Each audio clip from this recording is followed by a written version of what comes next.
સુરતના કામરેજમાં અપહરણ બાદ યુવકનો છુટકારો। વલથાણ ગામે સીમમાંથી યુવકના અપહરણ બાદ છુટકારો। યુવકનું અપહરણ કરી માંગવામાં આવી હતી 50 લાખની ખંડણી। પોલીસે ફિલ્મી ઢબે ખંડણી માંગનાર બે શખ્સોને ઝડપી પાડ્યા। અપહરણ કેસમાં સંડોવાયેલા 4 આરોપી વોન્ટેડ। પોલીસે અપહરણકારોની ચુંગાલમાંથી યુવકને બચાવ્યો।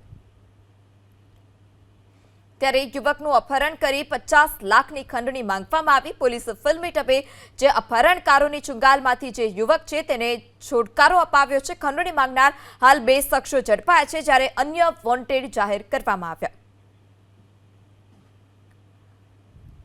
સુરતના કામરેજમાં અપહરણ બાદ યુવકનો છુટકારો। વલથાણ ગામે સીમમાંથી યુવકના અપહરણ બાદ છુટકારો। યુવકનું અપહરણ કરી માંગવામાં આવી હતી 50 લાખની ખંડણી। પોલીસે ફિલ્મી ઢબે ખંડણી માંગનાર બે શખ્સોને ઝડપી પાડ્યા। અપહરણ કેસમાં સંડોવાયેલા 4 આરોપી વોન્ટેડ। પોલીસે અપહરણકારોની ચુંગાલમાંથી યુવકને બચાવ્યો।